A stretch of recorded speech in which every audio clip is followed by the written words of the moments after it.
morning, everyone, and welcome to the second in the series of events commemorating the Research Bureau's 25th anniversary. I'm Roberta Schaefer, and I'm the President and CEO of the Research Bureau. We'd like to express our gratitude to the Massachusetts College of Pharmacy and Health Sciences for hosting not only today's event, but all 5 of our breakfast speaker series. And to welcome us to this lovely facility today is Dennis Lyons, who's the Vice President of the campus. Thank you. Dennis? Hold the applause, please. Just kidding. Good morning. As Roberta mentioned, my name is Dennis Lyons. I'm Vice President here of the Mass College of Pharmacy and Health Sciences Worcester campus, and I work for Charlie Monahan. Charlie couldn't be with us this morning, but he sends his best wishes. Now, I don't live in Worcester. I came here, I've been with the college now 8 years. I graduated from the college back in 1975, although I know I don't look that old, but I really did graduate in those days. And I'm getting to know Worcester, I'm getting to know the city, I'm getting to meet folks. I know some of you out there, many more I'd like to meet, and certainly I know I want to be, as a representative of the college, certainly more involved in the community more and get to know more of you, because you are such key people here in the city. I keep asking, where's the canal? I've been here for a while. I hear about the district, but I haven't found it yet, but maybe somebody, you can point that out to me one of these days. Anyway, good morning, welcome. On behalf of President Monahan, the college's faculty and administration, I'd like to welcome you to today's Worcester Regional Research Bureau program at our Fuller Conference Center. This is a wonderful opportunity for the college to share in the 25-year anniversary of the organization and to host today's event, as well as the others. The Worcester Telegram has recently cited the great accomplishments and good work done by the Bureau, and as a testimony to Roberta Schaefer, her staff, and to the board and all of you. And so much has been accomplished since the spring of 1985, so congratulations on your silver anniversary, Roberta. And again, Roberta, for silver anniversary, you really don't look like you have been 25 years, but anyway, we're delighted to congratulate you. The president has asked me to update you on just very briefly on a few things that have happened here at the college. Perhaps the most exciting is the continued success of our health sciences programs, pharmacy, nursing, and physician assistant studies. We now have over 600 students here on our Worcester campus, and we have great plans for the future. Over the past 10 years, the college's capital investment, $65 million here in the city of Worcester, has helped revitalize the inner core of a major urban area through the introduction of an academic center, conference facilities, and student housing, and have created a 24-hour, 7-day-a-week buzz in the downtown area. Many people comment to me all the time on the white coats worn by our students that are in the downtown area, so we're very delighted about that. Those of you who know Charlie Monahan know that he does not like to stand still for very long. MCPHS is committed to increasing the enrollment and to the additional program offerings for our health sciences. Like the Bureau, we have grown since our opening of this campus in 2000, and we steadily have increased our enrollment with a goal of 2,000 students, from 600 now to 2,000 students in the next 10 years. So that's our very ambitious goal, and we hope that we'll be able to do that. The expansion of MCPHS Worcester will continue the momentum generated by other redevelopment activities in the downtown, strengthen the existing linkages between local business community, the healthcare industry, and academia. As we all grow older and we all begin to rely more and more on healthcare providers to care for ourselves and our families, and as our government has taken steps to provide health insurance, the number of healthcare workers will grow steadily into the future. So MCPHS is well positioned to continue to supply high qualified individuals to meet the challenges to come. Again, on behalf of President Monahan, the administration of the college, we welcome the Bureau and we offer our best wishes for a successful program today and for the future. Thank you and good morning.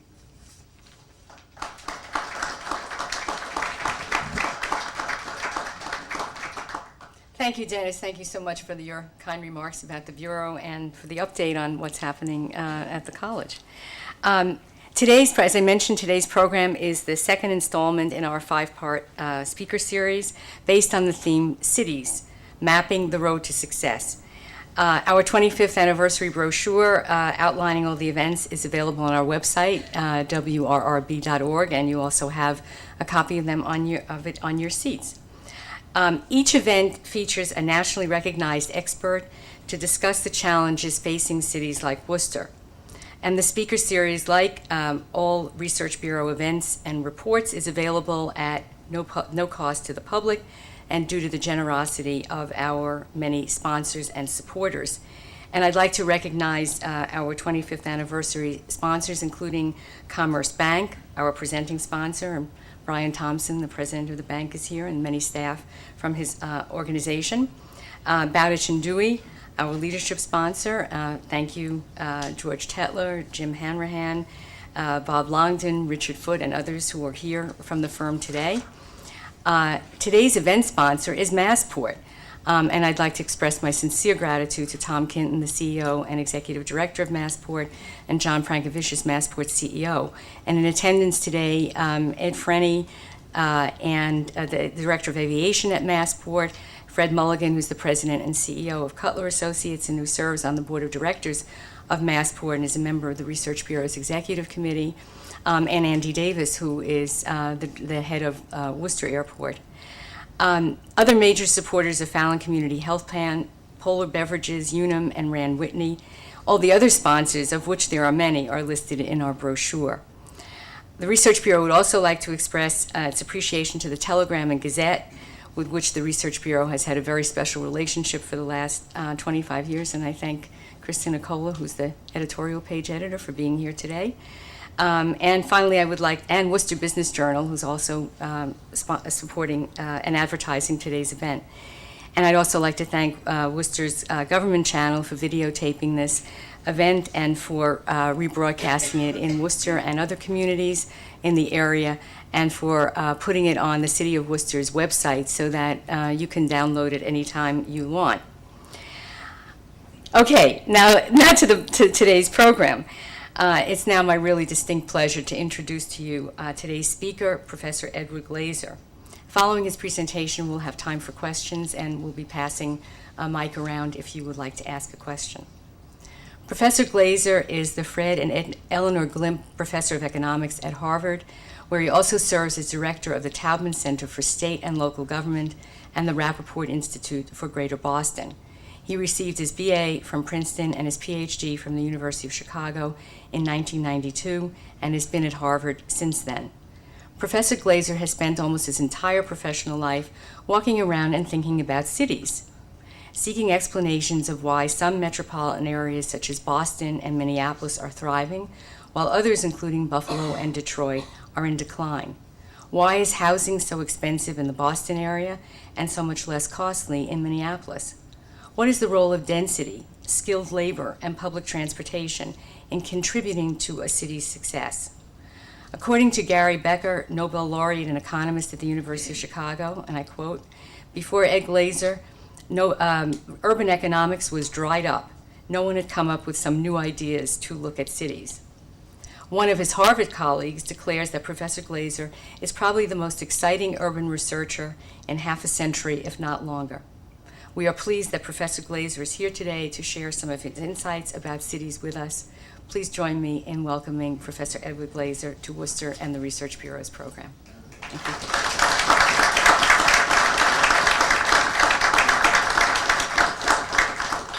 Thank you. Thank you very much, Roberta, and thank you all for coming.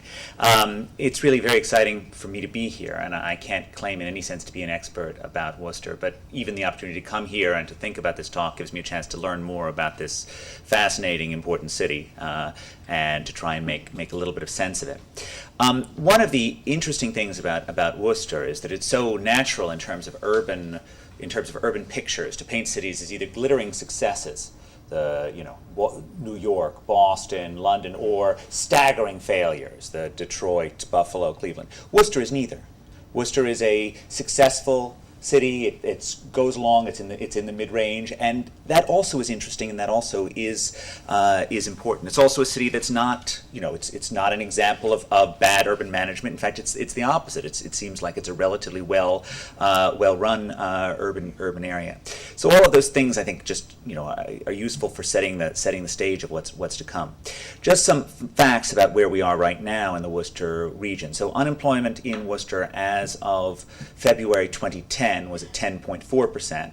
It's a little higher than Massachusetts as a whole, which is at 10%, more significantly higher than Boston at 8.9%. But again, it's in the middle of the pack. Remember what this recession looks like from the perspective of, let's say, Central California, where unemployment rates above 20% are not unusual. Remember what the recession looks like from the perspective of Detroit or Florida. These are the places that are the epicenter of the Great Recession that we're in the middle of. Worcester is in the middle of the pack. The National Association of Realtors sales price for 2009, the average sales price for a home in the Worcester region was $218,000, which is down relative to $374,000 in 2007. That decline, of course, the NAR data are not quality corrected. So that decline also reflects the changing mix of homes that are being sold at a point in time. And it's not an unusual decline. Boston's decline in the NAR data was from $395,000 to $332,000. So a 20% decline is certainly well in line with the norm. And the Case-Shiller, the National Repeat Sales Index number, is a decline at the national level of over 30%, right? So we've actually had less of an adverse housing shock here. The metropolitan area is, of course, growing. From 2000 to 2009, the metropolitan area grew from 743 to 803,000 people, according to census data. Again, that's sort of part of the picture. That's a slower growth than the U.S. population average as a whole, but it's not a particularly dramatically slower growth. The most surprising fact to me, I think, about Worcester is many of us who are outsiders think of the city and think of the remarkable number of educational establishments that are here, right? From the one in which we now sit, to Holy Cross, and to the, I think, 13 total that are in the area. But the adults in the city as a whole are actually have unusually less education than the state does as a whole. So in the city, 28.2% of the population has college degrees, and in the county it's 31.8%, according to census data from 2006 to 2008. The average for Massachusetts, which is of course the most well-educated state in the country, is almost 38%. That gap is going to prove to be quite important as we spin forward to larger pictures about what goes on in terms of urban change. But you really do want to think about that as being an important fact. Again, though, I stress, Worcester looks less educated relative to the Boston metropolitan area and looks less educated relative to Massachusetts. It doesn't look less educated relative to the country.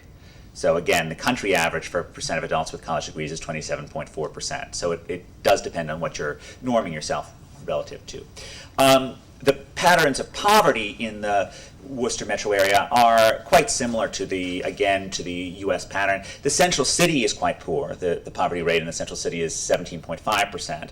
That's relative to 10% in Massachusetts and 13.2% in the U.S. But of course, in the county as a whole, the poverty rate's only 8.9%. And that pattern of centralization, of urbanization of poverty is indeed, quite common. There's quite often a 10% poverty gap between a central city and the surrounding suburbs, which reflects many things, but probably most of all, the fact that cities are relatively good places to be poor.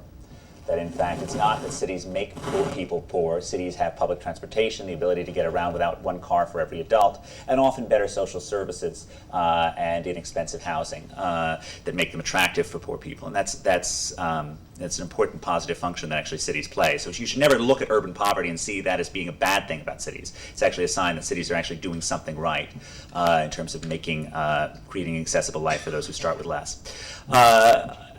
What goes along with that is, of course, the central city is much more ethnically diverse. About a fifth of it is foreign-born as opposed to a tenth in the county as a whole. Significantly more Hispanic and significantly more African-American than the county as a whole, which is really quite low on those numbers. The median travel time in the city is 22 minutes. The median travel time in the county is 27 minutes. Those are again relatively low numbers for the country as a whole.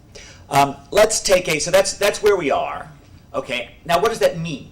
How did we get here, and what does this mean going forward, and how can we sort of make sense of those facts of that picture?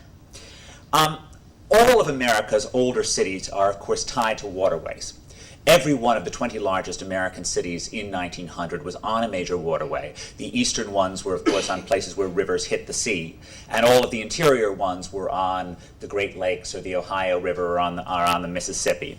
In 1816, it cost as much to move goods 30 miles over land as it did to move them across the Atlantic.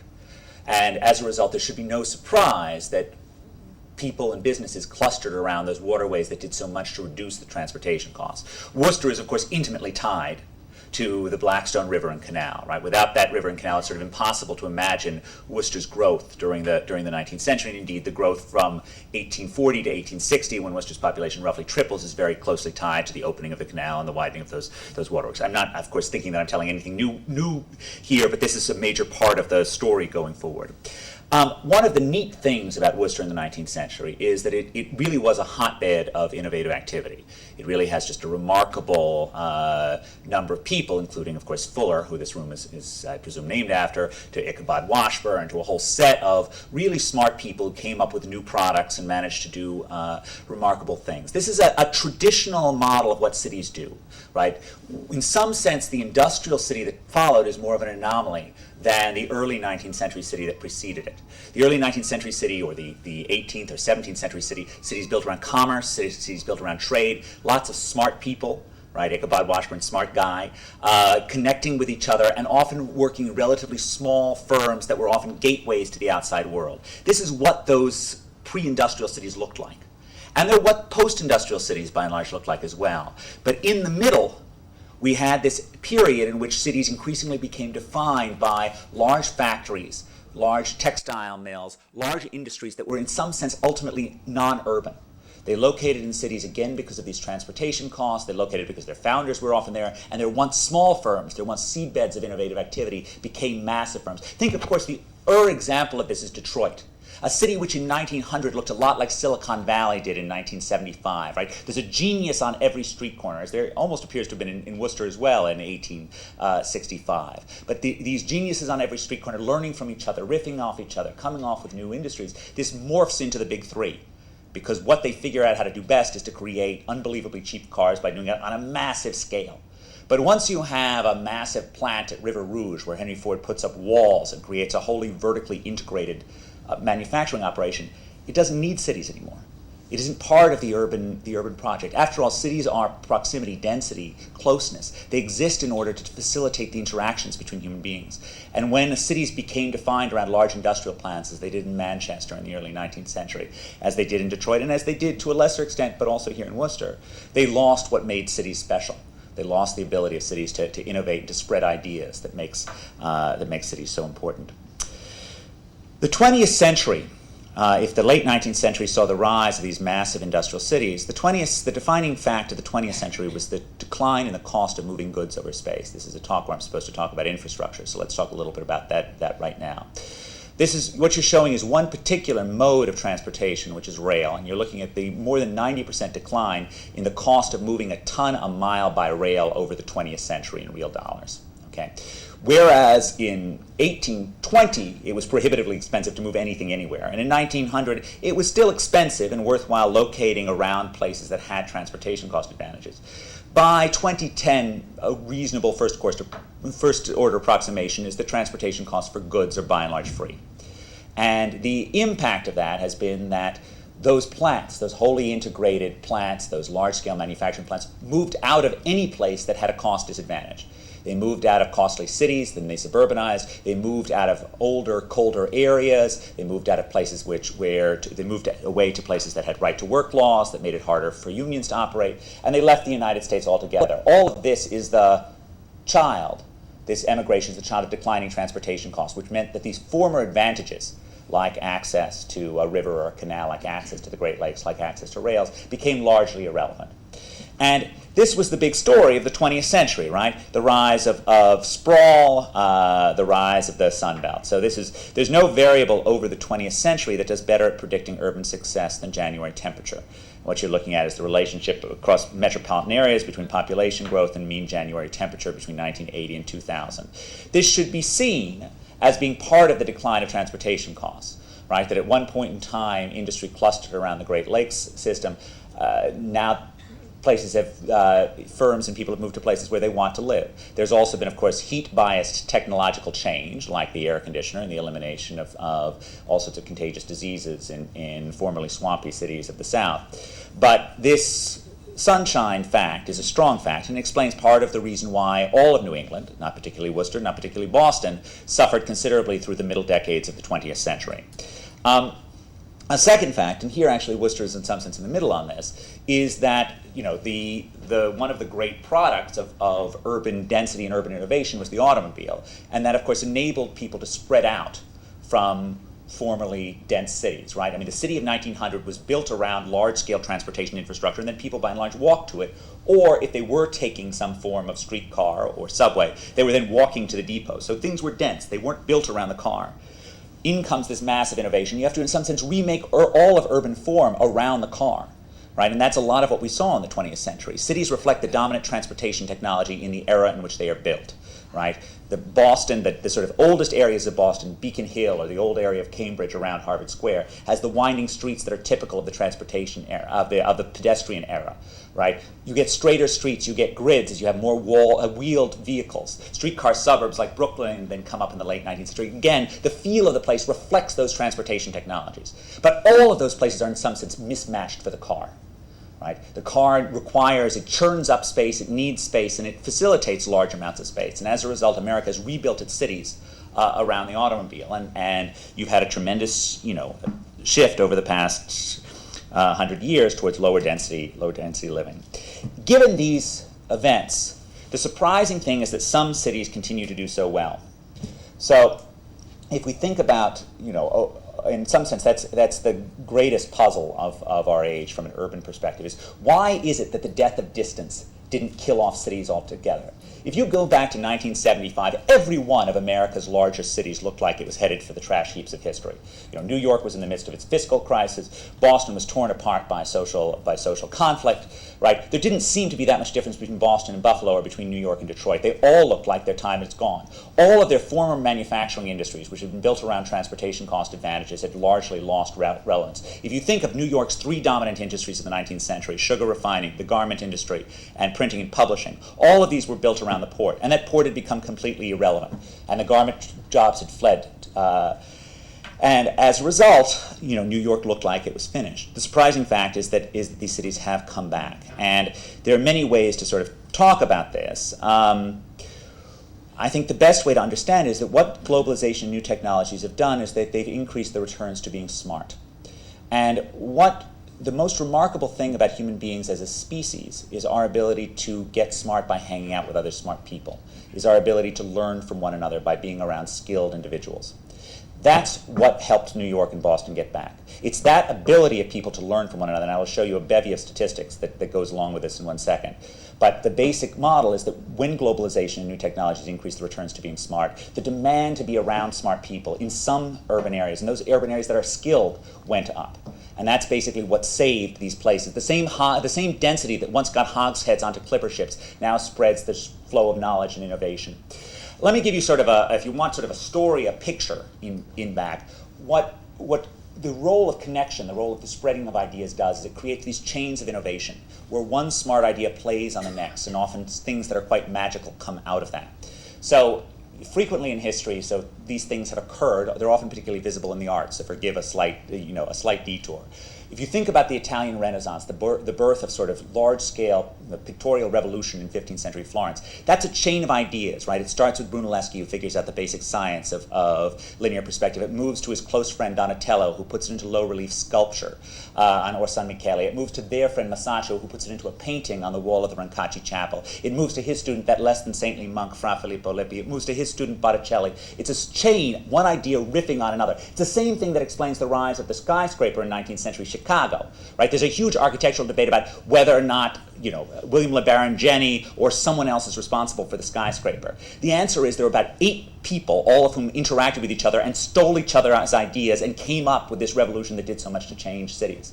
Well, in 19th century Chicago and 15th century Florence, these things were sidelights. They weren't the main event. Florence was a woolen banking city. It wasn't built on these paintings, as much as we may admire them now. In the late 20th and early 21st century, these ideas, these chains of innovation are the main event, right? As of the last data that we had, 42% of the payroll on the island of Manhattan is associated with a single industry cluster, finance and insurance. That industry cluster, which is so information intensive, was buoyed by another chain of innovation that looks a lot like the one that occurred in 15th century Florence. Right? It's a chain that starts with a better ability to trade off risk and return. A lot of those ideas come from academia, and then they're brought in bodies like Jack Traynor and Fisher Black to Wall Street. Understanding the trade-off between risk and return better enables the young Mike Milken to convince people in New York that high-yield debt, that junk bonds were actually a good buy relative to the amount of risk that they then took on. His junk bonds, his high-yield debt, that enables Henry Kravis to restructure through leveraged buyouts a significant number of corporations, one idea riffing on the other. The nationwide sharing of risk, the creation of mortgage-backed securities is another part of that chain. Michael Bloomberg's creation of data tools and creation of this information technology empire is another part of that chain, right? He's working at Sullivan Brothers and managing the floor at the same time Lou Ranieri is there. He then, takes his knowledge, the knowledge that comes from intimately being associated with what traders need, to create a company that fuses ideas from information technology with ideas from finance. And that chain is what made New York come back. Smart people learning from one another, riffing on one another. Okay, facts. Okay,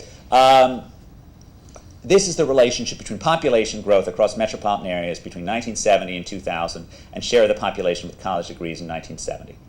Okay, this is 0 to 7.5%, that number is 8%, 15% for the 7.5 to 11% range, rises to 20% for the 11.5 to 15% range, rises to a whopping 53% for those places as of 1970 that had more than 15% college education.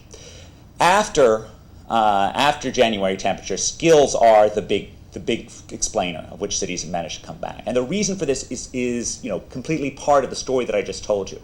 If cities survive by connecting people and enabling them to learn from one another, that advantage is really magnified, becomes significant when the people who are being connected in cities are educated, are smart, have more to teach each other, when the cities are focused on idea-intensive industries, right? That's what enables cities to succeed and to exploit their advantages of density. This is the relationship across all cities between skills and city growth between 1980 and 2000, right? An enormously tight correlation. It's not just an issue of the Northeast. Look at Austin, Texas, right, which is off the map, a highly skilled place in the South that has done extremely well. Atlanta, right? We all tend to depict Atlanta as being, yet another Sun Belt place. It's not what Atlanta is. Atlanta actually has the share of the population with college degrees in, I think it's Clinton County, is higher than in Middlesex County, Massachusetts. It's 47%, right? It's 15% higher than it is in Worcester County, right? It's a very skilled place, and the fact that Atlanta has added 1 million people since the last census, the Atlanta metropolitan area, is part of those skills. This is something called the ungainly term is the log wage residual. What it says is, what's the impact on your wages of working around educated people, controlling for your years of education and your age and other factors? The fact here is that as the share of population with college degrees around you increases by 10%, your wages increase by 8%, holding your education constant. Right? There's been a long statistical literature on this, and again, it's sort of a positive reflection of why density why being around skilled people is so important. Another part of this skill story is increased segregation of skilled people associated with the fact that skilled people are moving to places where skilled people already live. So what you're looking at is the change in the share of the adults with college degrees between 1990 and 2000 and the initial share of adults with college degrees in 1990. In most economic variables, we see what's called mean reversion. The places that start with more end up having a conversion to the mean. That's not true in share of the population with college degrees. The places with started more skills only got more skilled over time. And I think that's part of this advantages that are increasingly seen by working around skilled people and by the fact that skilled people increasingly innovate in ways that employ other skilled people. The relationship between urban scale and productivity is really only true in the most skilled metropolitan areas, not in less skilled metropolitan areas. And here you're looking at the very wide gap between output per worker among places, small metropolitan areas and large metropolitan areas. This is a very significant fact of life that actually there's a very strong connection between the metropolitan area size and productivity. So this is going from $55,000 per worker in those metropolitan areas with less than 125,000 up to 81,000. This is something also that's important for thinking about Worcester, right, is the enormous tendency of skill and scale to push up productivity. But this is really only true in the most skilled metropolitan areas. So this is the top third of the metropolitan areas in the country ranked by skill. If I showed you this in the bottom third, you'd find a much weaker, almost non-existent relationship. And during the current recession, this is the relationship between unemployment as of January 2010 and education across metropolitan areas. Education is by far the most powerful variable at explaining which places are having a particularly painful downturn. That's not just because 15% of high school dropouts are unemployed as opposed to 5% of college graduates, right? This relationship is too negative to be explained by mere education composition. And it, again, I think reflects the fact that the skill base in a community determines the entire economic health of it.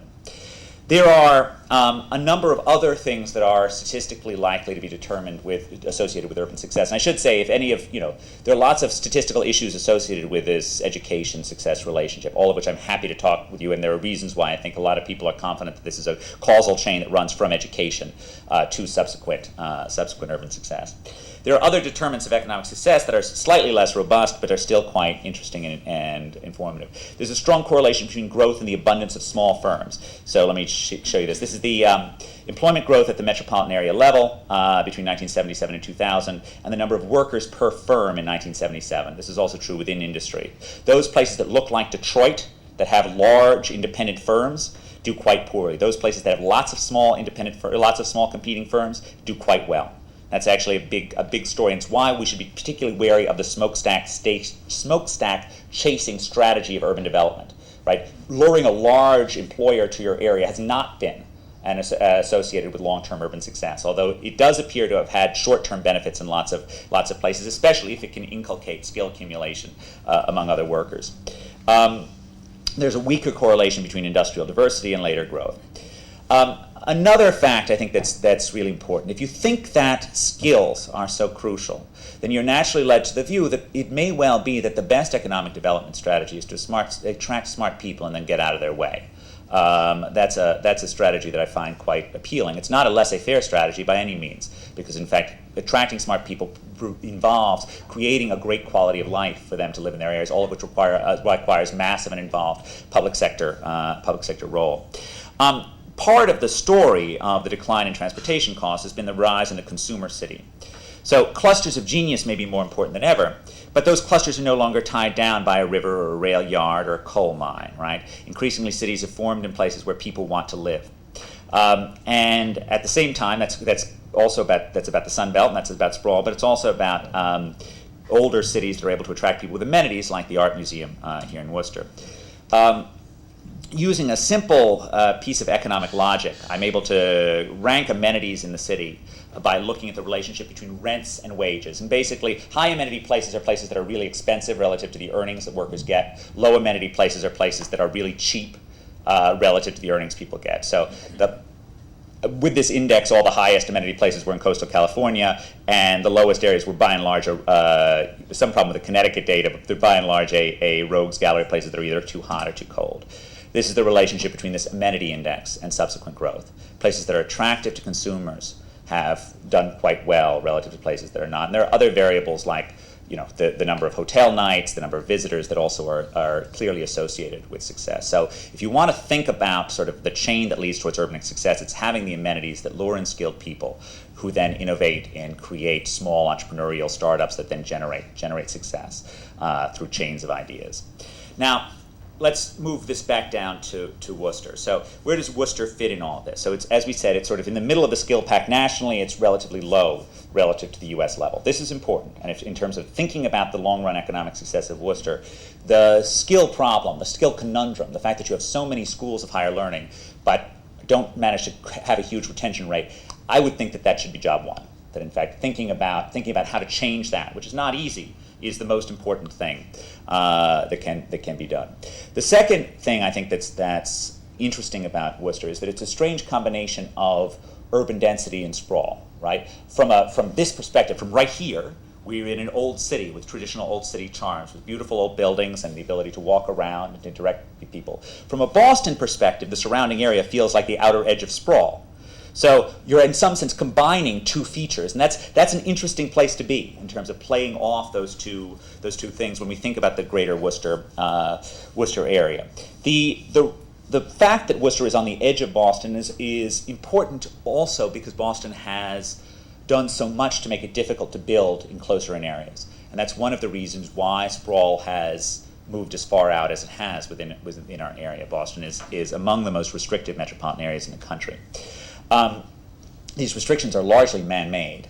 So let me sort of put you in the mood of thinking about the relationship between housing prices and growth. So what you're looking at here is the relationship between housing prices in 2005, before the bubble went totally nuts, and the amount of building between 2000 and 2005 divided by the stock of homes in 2000. Along the horizontal axis, you're looking at the amount of new construction. Along the vertical axis, you're looking at price. Notice something. There are no places that build a lot that are expensive. There are either places that build a lot, that are cheap, or places that are expensive that don't build a lot. And then there are some places down there with names like Youngstown that are both cheap and don't build a lot. Okay. What does the economist bring to this? The economist brings to this, he says that this cannot reflect purely differences in economic demand. Because you know what? Demand is high for Las Vegas during this time period. It's high for Atlanta. It's high for Dallas. It's high for Houston, right? It's high for all these metropolitan areas. If demand weren't high, they wouldn't be adding 1 million people each over these Atlanta, Dallas, Houston, Phoenix over this 9-year period. And yet their prices have stayed low. Okay, while at the same time, demand is high for San Francisco, for San Jose, for New York, and for Boston, but these places have barely grown at all relative to the large increase in Sunbelt places. The only way to make sense of that is that these places have different supply regimes. That in fact it's just much more difficult to build in Greater Boston or Greater San Francisco than it is to build in Houston or Dallas or Phoenix. And everything we know supports this. The one thing that you need to think about, right, is that this is not because we lack land in this part of the world. Middlesex County, Massachusetts, is considerably less dense than Harris County, Texas, okay, the home of Houston. Right, there's we've got nothing but land in this part of the world as we know from driving around, but we've enacted this is the trend in permits over time, which shows this sort of sharp decline in the Boston metropolitan area in terms of building.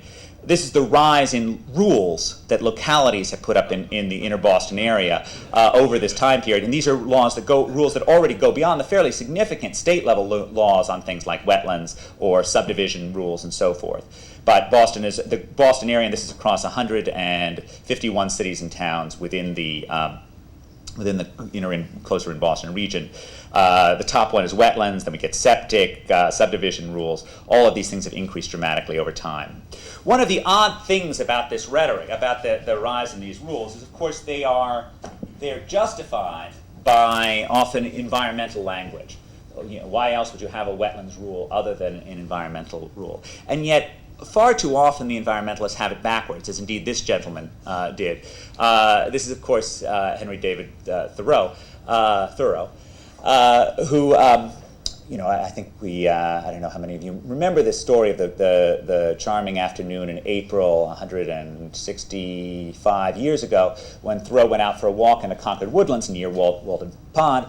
It was a dry day made for good fishing. They made a chowder. The winds carried the flames, and he burned down more than 300 acres of prime Concord woodlands. Okay, his neighbors, saw him as being one of the great environmental villains of his era.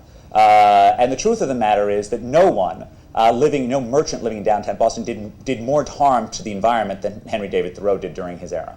And there's a deeper lesson here, right, which is that if you actually care about the environment, it makes sense to stay away from it.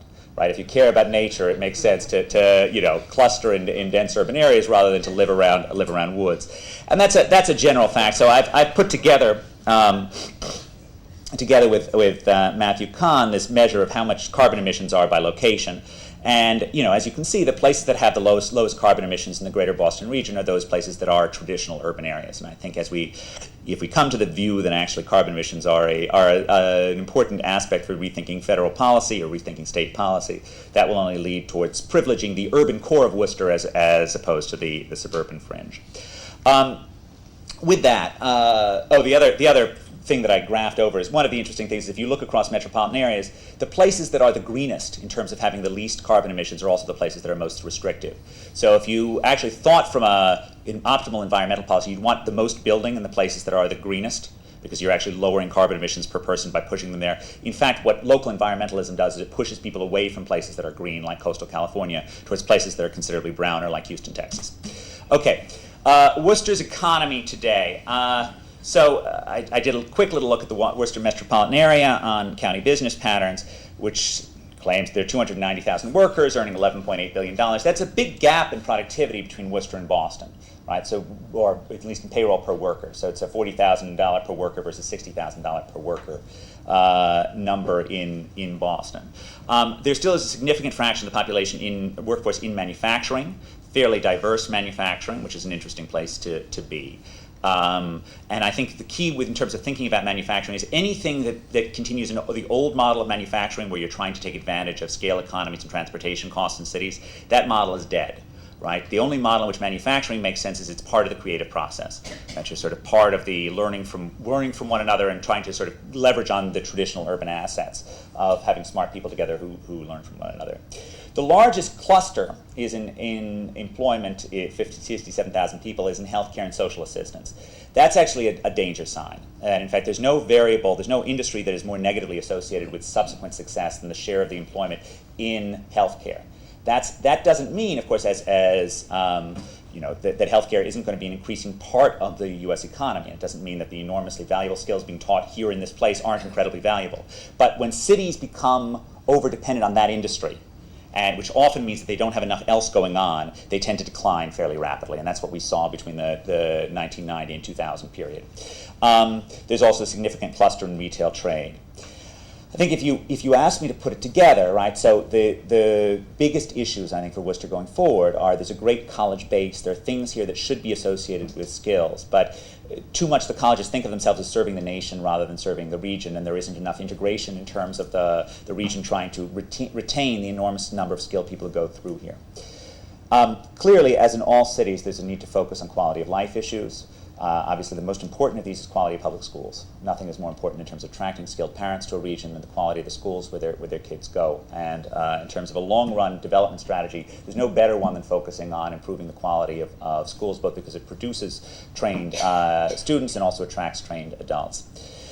Connections are obviously critical, and that's why I think it's great that we're talking about infrastructure, right?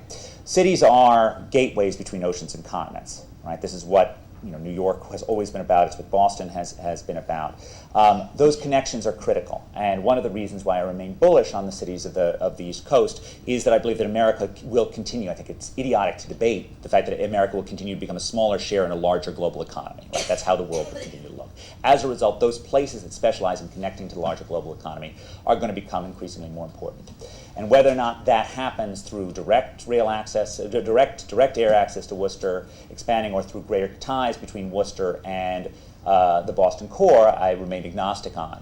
But certainly being part of the sort of connected Boston core and connected with the world is clearly critical towards an exciting, more economically vibrant locale. And I, as much as I believe in infrastructure, I think one of the reasons why I haven't come down here and set a clear line on infrastructure is that there is no right answer on all forms of infrastructure. It's not as if every form of new highway is good or every form of new highway is bad or every form of rail investment is good or every one is bad. They all need to be taken independently on a cost-benefit analysis basis. And they can't be seen as magic projects that are going to fire a silver bullet and fix every urban woe. But that still doesn't mean that a lot of them don't make sense. And I think thinking about particularly those investments that are going to connect with the greater region are most valuable. But the one thing that I am confident of is that even as important as those forms of physical infrastructure may be, as important as physical capital may be, human capital is even more important. And thinking about those things that will attract skilled people, that will produce more skilled people, that's the most important thing for Worcester, as it is for every city in the world. So let me end end there and move into the questions portion. I think that's the end of my.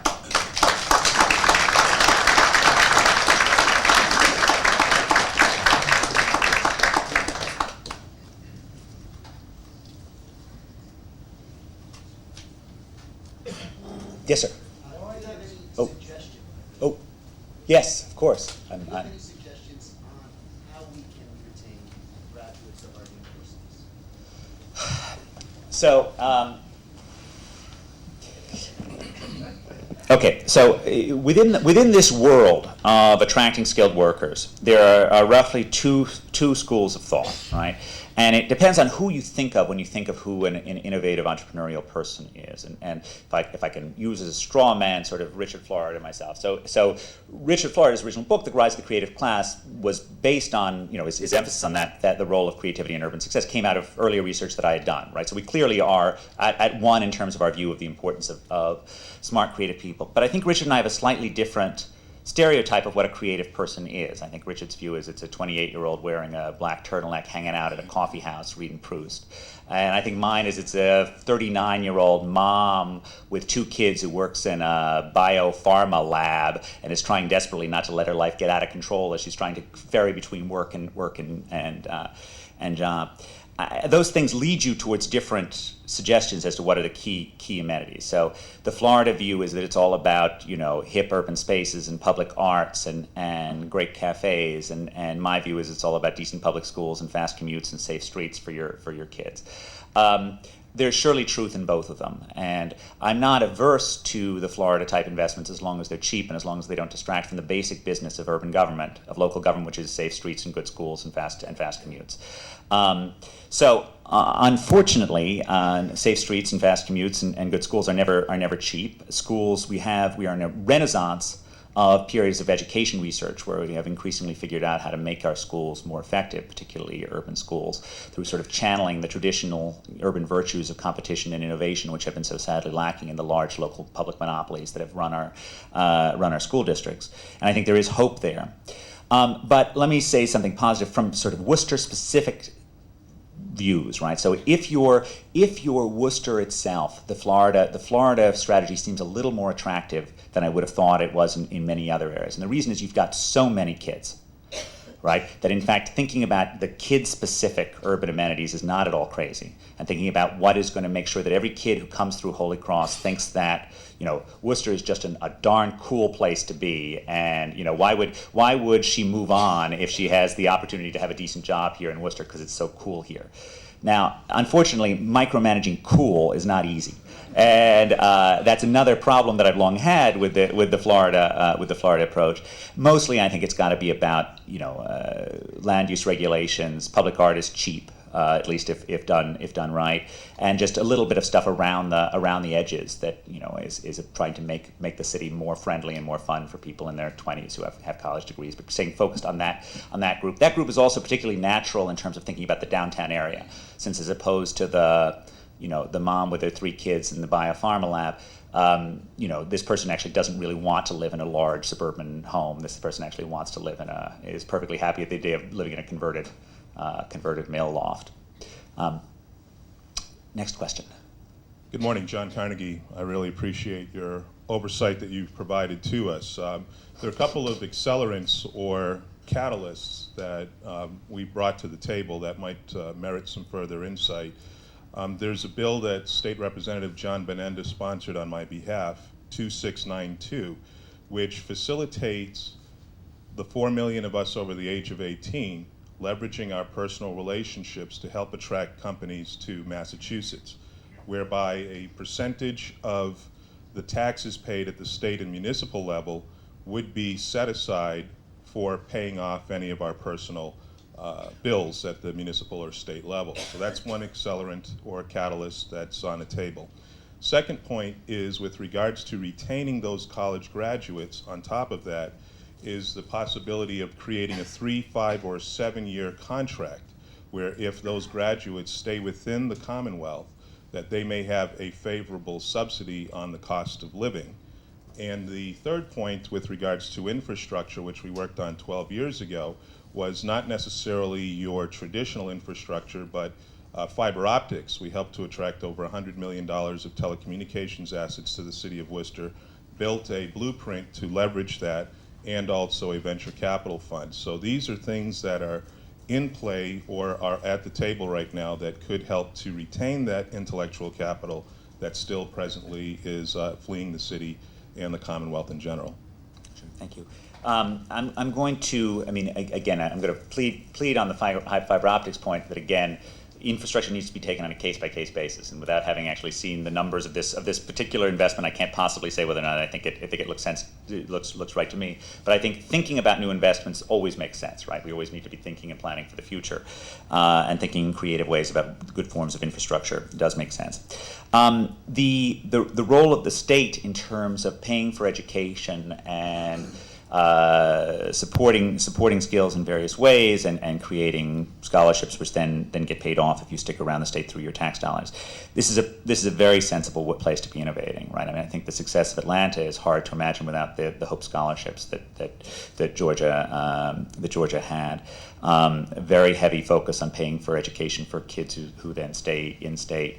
And we certainly should be open to thinking about these things within Massachusetts as well, and even doing more in terms of investing in schools.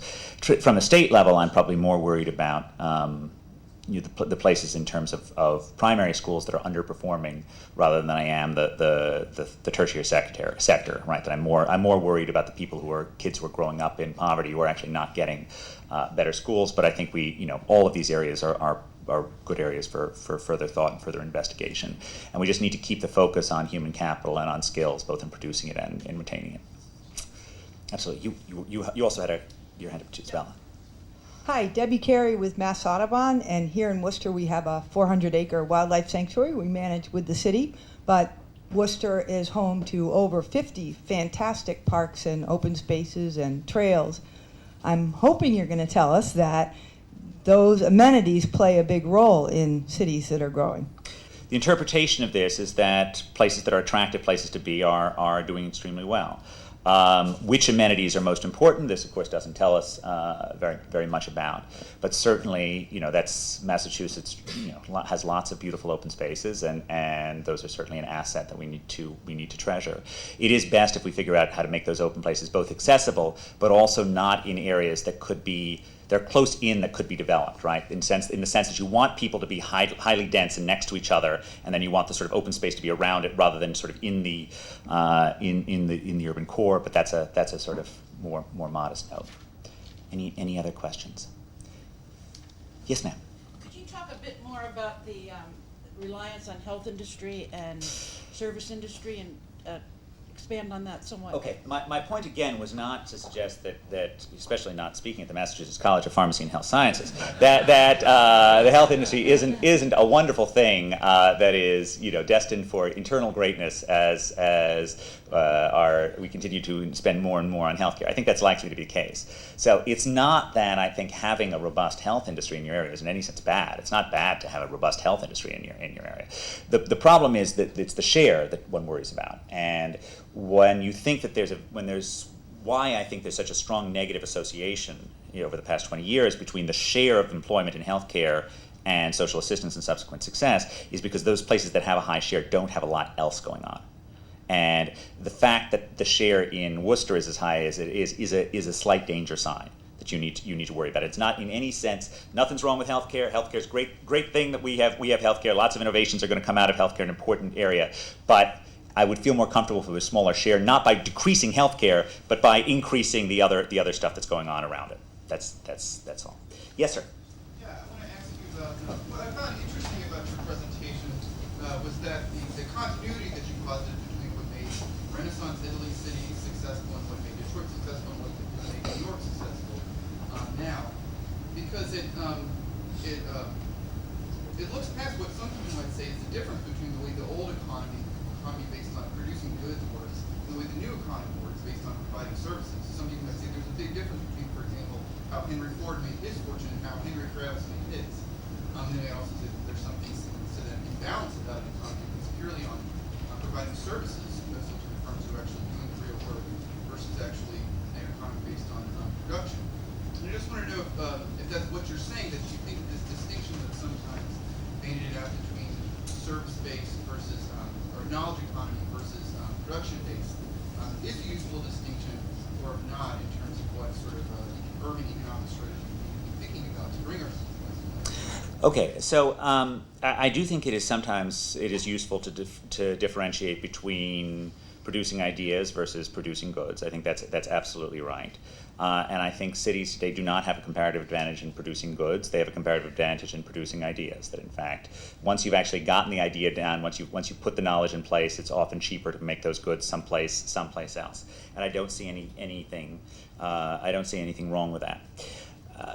On the other hand, and I want to sort of emphasize this, I don't see there as being a distinction. I don't like the idea of sort of knowledge-based versus goods-based in the sense that one of them is about something totally different than the other, right? The ideas are critical parts of the goods product, right? Henry Ford was actually in the ideas business, right? Yes, those ideas ended up producing a lot of cars, but the important part was when he figured out how to do it well and do it cheaply.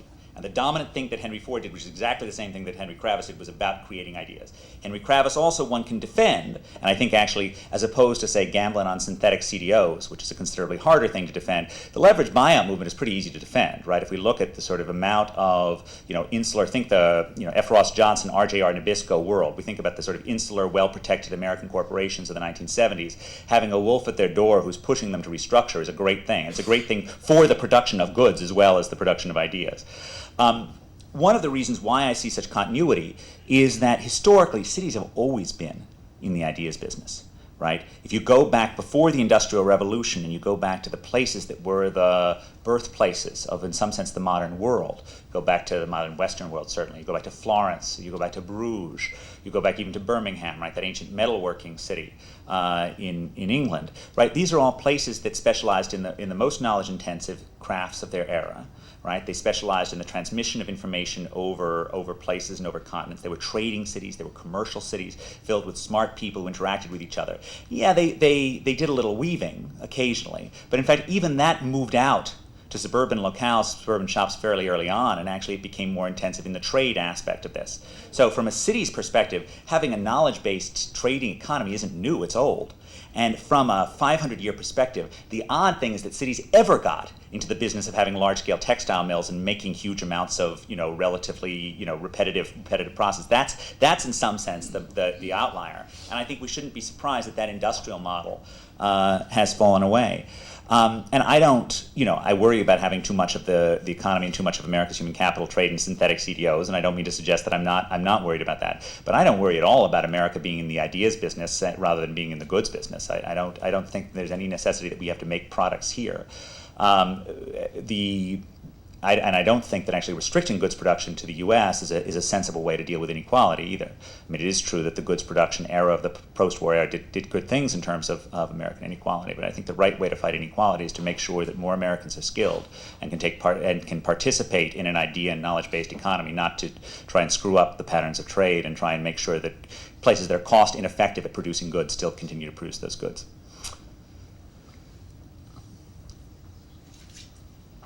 You were speaking about investing in human capital and having ideas be the basis for human connections.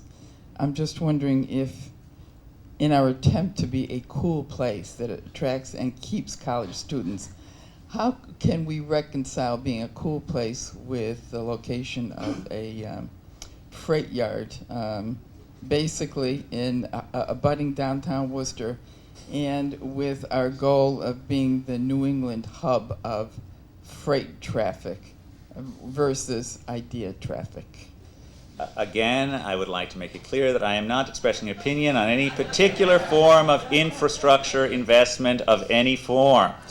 Every form of investment needs to be taken seriously on its cost-benefit in its cost-benefit analysis. That being said, it is entirely appropriate to raise the question as to whether or not a large goods shipping, goods producing piece of infrastructure is actually doing a lot in terms of creating amenities for people around it. That is an entirely appropriate thing that needs to be taken into account in any form of cost-benefit analysis that would be, that should be undertaken in terms of the expansion of a freight yard, in terms of thinking of that business. So certainly there are profits that can often be earned. There are good things that could come out of being a hub for shipping goods in various ways.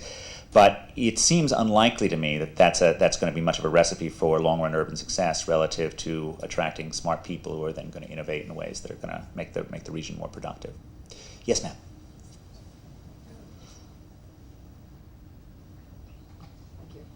Joe Hart. I'm a public transportation person, and I've lived in a variety of cities. So my problem with Worcester is that, of course, to me it's a city of car people. And so there's no interaction because they basically come in a car, they leave in their car. And what makes successful cities is social interaction, you know, people on the street. And a lot of people here don't even quite know what I'm talking about sometimes when I mention this. Because if you have people on the street, you have coffee shops, you have restaurants, you have places to go, and people go there. So you produce the economy by having people on the street. And again, could you sort of discuss that? It's a matter to me of welcoming or non-welcoming. Yeah, I think that's entirely fair. You know, your basic point, which is that human beings crave pedestrian spaces and they crave interactions, is obviously correct. And the reason why we know that it's correct is that in these places that are built around the car throughout America, many of the most vibrant, exciting places are pedestrian spaces filled with retail. They're called malls, right? They're a modern version of an old walking city, and you know they may feel they may feel less fun and organic to you than those of walking city, but they are catering to the same human desire to actually interact with people. And indeed, right, the prototypes for shopping malls, right, such as the Galleria Vittorio Emanuele, right next to the Duomo in Milan, or Burlington Arcade in Piccadilly. These are hallowed urban spaces, right? These are things that are sort of precious to people who love cities throughout the world. So I think your focus on walking space and walkable towns is absolutely right. Question again of how to do this exactly in Worcester is far from obvious, right? I mean, there's much to be said for having covered space in places that have a climate like ours versus open spaces, but there's much to be said also for urban spaces that are unplanned. And again, I couldn't get into while I sort of see that value, and certainly if you're thinking about what's going to make this place hit for a 25-year-old, having sort of a fun, dense downtown is clearly critical. Why else would you stay? Right? Cities are marriage markets as well as being markets for lots of other things. So I think clearly thinking about that makes sense. But again, I don't think there's from on high solution that works everywhere. Well, I would say as a former college graduate here who left and then came back, mainly because my family's here, I think we need a really good mall. And you brought it up, and that's what I think it comes down to. We have Natick, we have Rentham, and you can't even get near there. There's no parking, there's valet, so that's my suggestion. And one with really good stores. And the other thing is, I know you can't give specific opinions about certain investments, but if a city like ours were to build a mixed-use development like City Square, what would your opinion be of that?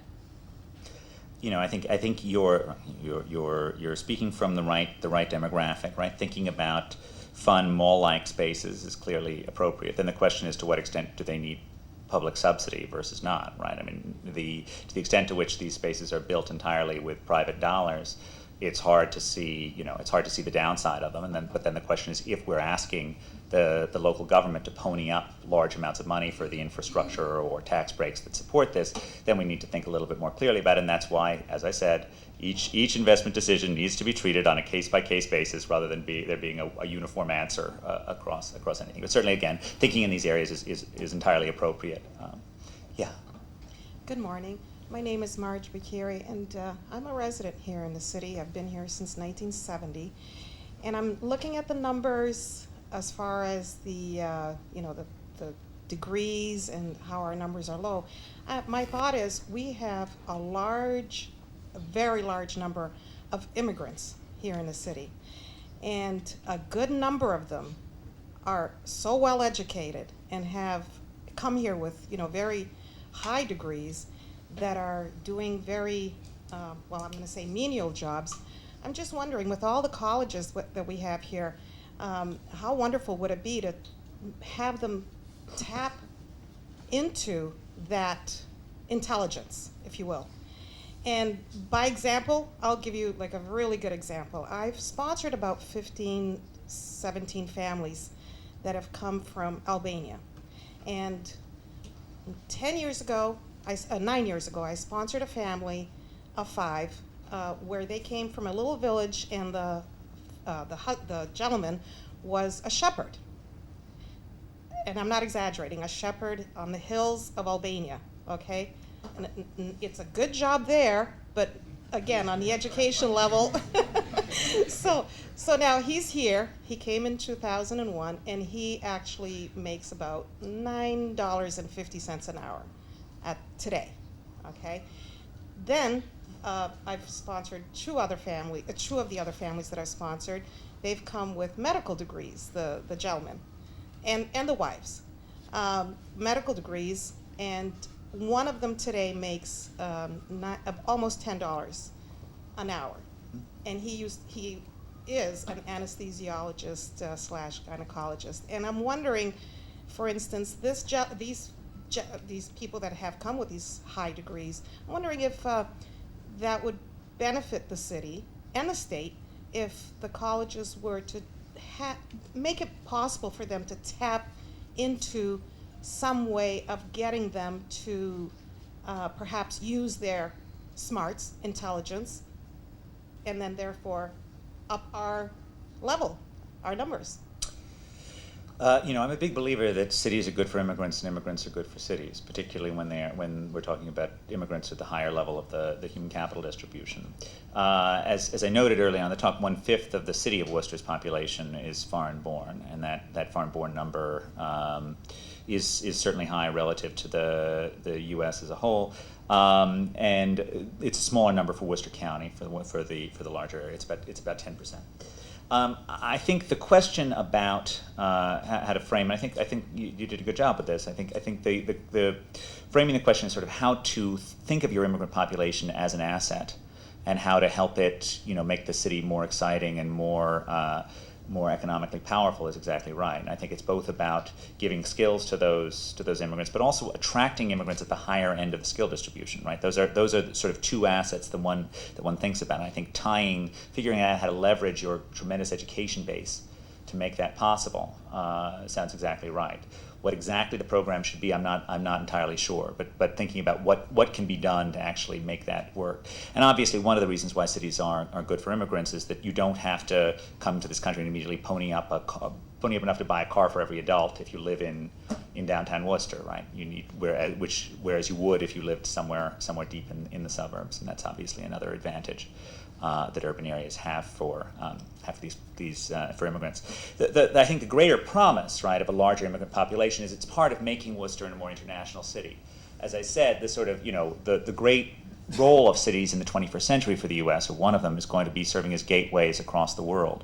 Having a more diverse base to the city helps make that possible, right? One of the reasons why New York is so important as a gateway, as is LA, and to a lesser extent Chicago, right, is the fact that people from outside the U.S. feel comfortable there. They come there and they see a wide range of restaurants. They see people who speak their languages. They have a sense of a vibrant international city. Immigrants can help play that role, can make a city seem less insular and more connected to the outside world, as obviously can, it's as obviously does good air connections as well, which is appropriate enough given the Massport's role in funding this. But thinking obviously about things that can be done cheaply to improve the connectivity both for those immigrants and for anyone else who's coming through is obviously important. Roberta. Yeah, I just wanted to come back to the issue of regulation. Worcester has a 14% of our housing is low to moderate income. The state requires 10. We have a difficulty here in building market rate housing because, as I understand it, the cost of building here of new housing is the same as is in Boston, but we cannot command Boston rents. How can you get to the point without the government subsidy of being able to build market rate housing? Does it have anything to do with changing zoning, to make it more dense so that you reach that point of being able to build the market rate housing? Right. I think this is a great question. So here's among the facts that we know about housing supply, one of the most salient and important of them is that it becomes an awful lot cheaper to build housing if you're building at a large scale than if you're building it at a slow scale. And one of the reasons why building is so expensive in Boston is the limits on subdivisions are such that you have an awful lot of small scale builders. I mean, if you go through, Metro West and Hour East, it's filled with a guy and he's building a house on a lot. Right? Or maybe if he's a big developer, he's got 3 houses on some set of lots. That's not what Atlanta looks like. That's not what Houston looks like, right? I mean, they look like they're able to build at $70 a square foot, and that is a real number, $70 a square foot for the hard cost of this thing, because they're building on a large scale, because they're putting a lot of houses down. And the only, there's no magic bullet in building as there isn't in anything else, but the only way to get costs down to the point where you're competitive on market rate stuff is to create the conditions under which guys can build on a significant scale, and that's I think the only, and it's by and large land use regulations that actually make that difficult. So I think that's exactly the right place to be looking. Yes, sir.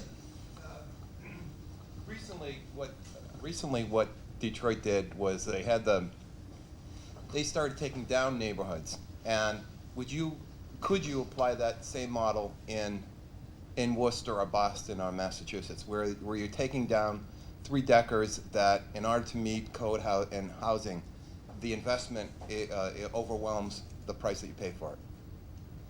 You know what I mean? You pay $100,000 for a 3-decker, and you got to put $100,000 into it, and it's in a blighted neighborhood, and it's going to be difficult to rent and so forth. If you go back to 1980, right, Boston's housing price distribution looked a lot like Detroit's did in the sense that you had, 75% of the houses cost less than the physical cost of building de novo, right? That it was actually, homes were being sold at less than the construction cost in Boston 30 years ago. That's considerably rarer today, and one of the reasons that, I think that the inner Boston story is never to imagine that you're going to do what Detroit or, say, Youngstown, in the Youngstown 2010, Youngstown 2020 plan is about, which is literally they're going to tear down houses and then they're going to turn them into green space. Right? They're just going to let parks exist where they once had houses, because the demand for space is so low in those areas and the cost of providing infrastructure to them is so high. That's hard to imagine in Boston, where in fact the demand for space is quite high, and it's also quite hard to imagine in Worcester, right? So if we go to if we just look at the Worcester prices, this is not, an NIR sales price of $218,000 is not way below construction costs in any normal sense. Land here is valuable. It's not that one can imagine tearing down triple deckers and letting the grass grow. The question is whether or not the current infrastructure is well suited for the needs of the city. The question is whether or not the triple decker should be replaced by something that's taller or shorter or more modern in some way. The question is sort of urban renovation. And there I think we have this constant tension between the forces of stasis and the forces of change, and those things are not easy to reconcile. Right? I think we think that in the 1950s there may have been too much of just sort of using eminent domain and walking over older neighborhoods and tearing them down to build different, more modern housing. Now I would say that probably the pendulum has moved too far in the other direction, that actually we have too little urban change relative to the demands of the city and the needs of the market.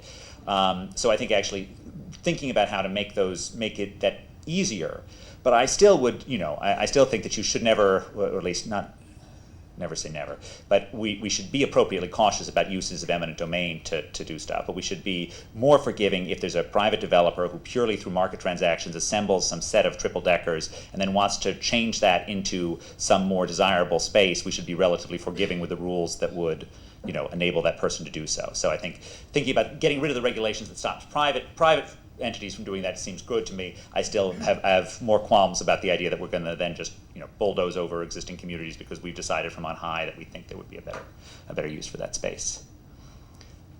Okay, one more. Okay, back to Mass Audubon. Okay. Could you comment about public transportation and walkability? A traditional city like Worcester has this advantage of density. Public transportation caters to that.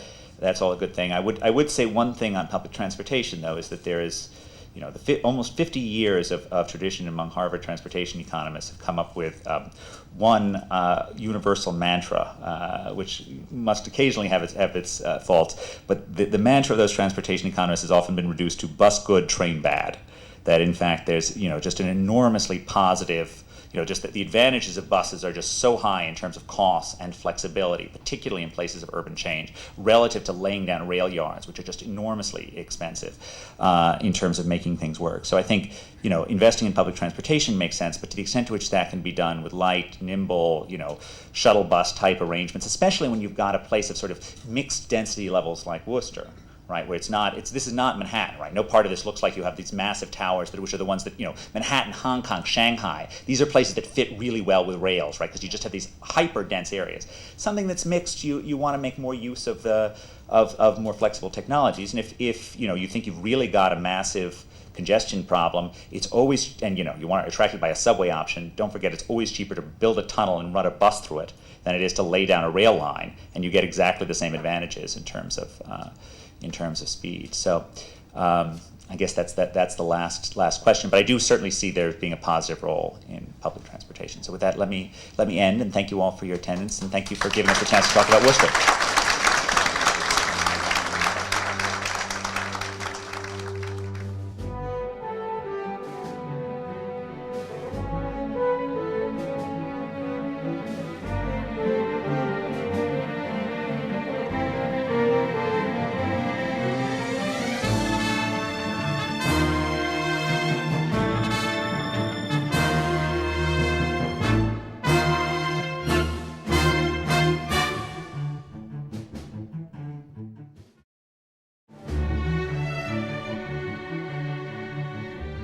I'm Richard Foote. I'm the Chief Marketing Officer at Banach & Dewey, and I just want to wish the Research Bureau a happy 25th anniversary. I would like to wish on behalf of Mass College of Pharmacy and Health Sciences, the Research Bureau, a happy 25th anniversary. Congratulations for all the great work that you do. I'm Dick Kennedy, President of the Worcester Regional Chamber of Commerce. I want to congratulate the Research Bureau on 25 years of wonderful research, moving our city forward. Worcester Research Bureau, happy 25th. Hope you have another great 25 or more. Thank you. I want to wish the Research Bureau just a terrific another 25 years. The first have been fantastic.